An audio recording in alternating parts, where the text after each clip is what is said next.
Hi ඔයාලා හැමෝටම ඉතින් කොහමද? ඔන්න මං අද ආවා ලංකාවේ දකුණු පැත්තට. ඉතින් අපි බලමු අද දවසේ මම යන්නේ කොහෙටද කියලා.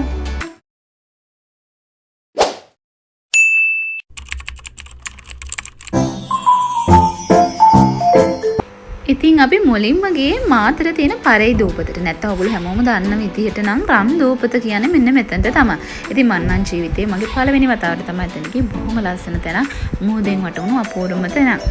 ඉතින් ඔයගොල්ලෝ දන්නවා ඉතින් කඩා වැටෙන පාලම තමයි පිටිපස්සෙන් පේන්නේ. ඉතින් හරිම ලස්සන තැනක් තමයි මෙතන. ඔන්න ඊට පස්සේ අපි ආවේ මිරිසට. මිරිස මාලිඹාව වැලිගම් බේ රිසෝර්ට් එකට. ඉතින් ඔන්න නිවාඩු පාඩු ඉන්න හැමෝටම එන්න පුළුවන් ලස්සන view එකක් තියෙන රිසෝර්ට් එකක් තමයි මාලිඹාව රිසෝර්ට් කියන්නේ.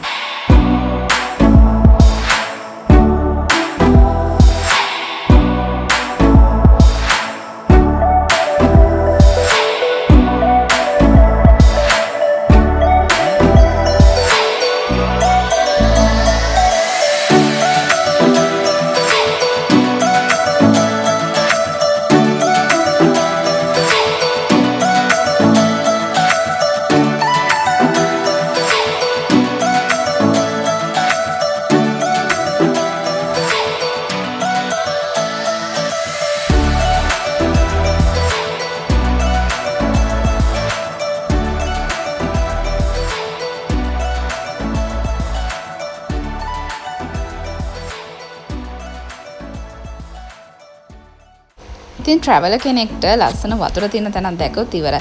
ඉතින් මට පොඩි ප්‍රශ්නයක් වුණා. ඊට පස්සේ ඉතින් ලස්සන වීඩියෝස් ඔයගලන්ට ගේන්න බැරුණේ අන්නේ හේතුව නිසා. මේ පේනවන්නේ ඉතින් කරගත්ත දෙයක්.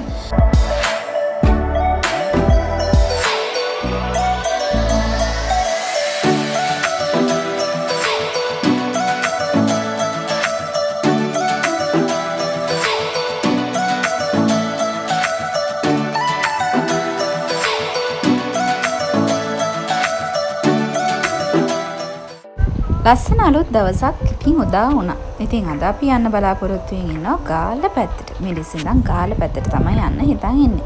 ඉතින් උදේ පාන්දර අමුත් එක් අපේ රූම් එකේ ඉස්සරහට ඇවිල්ලා හිටියා. ඉතින් බලන්නකෝ මේ වගේ ලස්සන view එකක තමයි ඉතින් මාලිමා රිසෝර්ට් එක පිහිටලා තියෙන්නේ.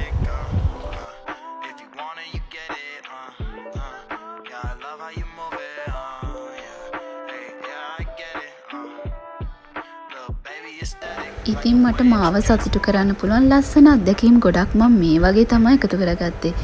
පුංචි දේවල් ඇති මගේ ජීවිතේ ලස්සනටම සතුටින් තියාගන්න. ඒ වගේම තමයි මම හිතන ඔයාලටත් පුංචි දේවල් ඇති වෙයි. ඕගොල්ලන්ගේ ජීවිතේ ලස්සන දේවල් එකතු කරගන්න.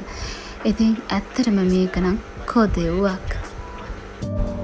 ඉතින් ඒ කොදෙව්වට අපි සම්දීලා මේ යන්නේ කොහෙටද දන්නවද? කොග්ගලට. කොග්ගල පිටින් මහටින් වික්‍රමසිංහ කෞතුකාගාරය බලන්න තමයි අපි මේ ගියේ.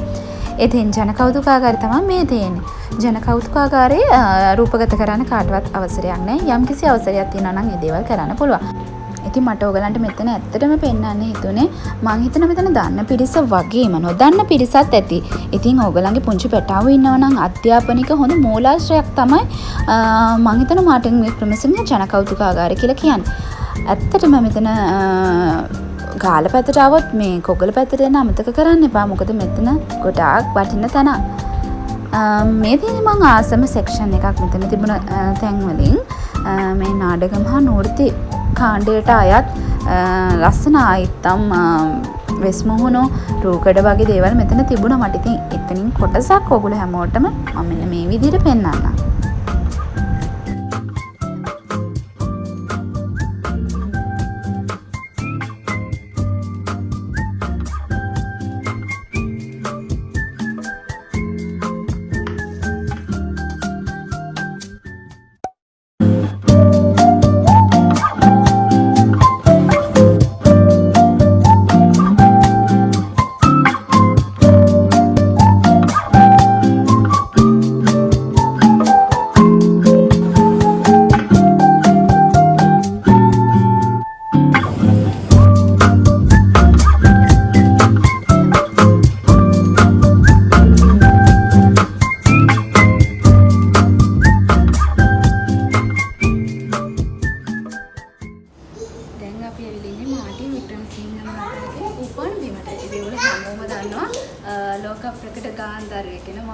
වික්‍රමසිංහතුමාගේ ගෙදර තමයි මේ කොග්ගල පීටි ගෙදරට තමයි අපි ඇවිල්ලා ඉන්නේ අද බලන්න.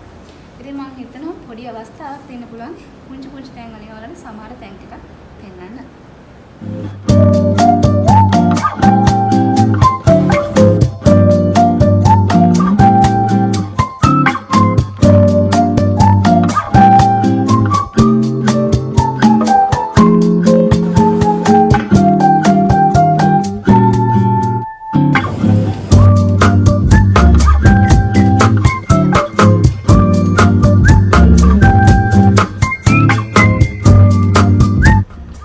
කොග්ගල පිහිටි මාටින් වික්‍රමසිංහ ජනකෞතුකාගාරයේ ඉතාමත් සුවිශේෂී කුටියක් තමා මේ උපන්දා සිටකින කුටිය. මොකද කියනවා නම් මහා ගාන්ධාරවරයෙකුගේ ලියපු කරපු සෑම දෙයක්ම මෙතන අඩංගු වෙනවා. ඒ විතරක් නෙමෙයි. එතුමාගේ කුඩා කාලේ සුවඳ හුස්ම පොද ගැවසුන ස්ථානයක් තමා මේ කොග්ගල පිහිටි එතුමාගේ මහගෙදර.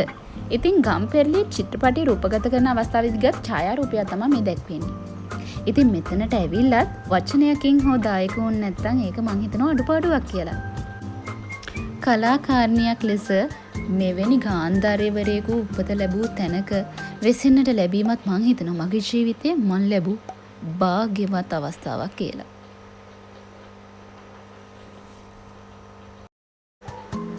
කොග්ගලට සමුදීලා අපි ආවා අන්තිමට ගාලපුරවරයට. ඔය ඇතින් පේන්නේ ගාලකොටුව ගල් බැම්ම නේද?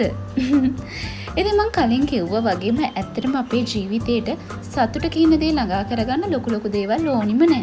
පුංචි දේත් ඇති හරියට සතුට විඳින කෙනෙක් නම්. ජීවිතේට සතුට කියන දේත් දුක කියන දේත් එනවා යනවා. හරියට අර ඇතින් පේන රළගෙඩි වගේ.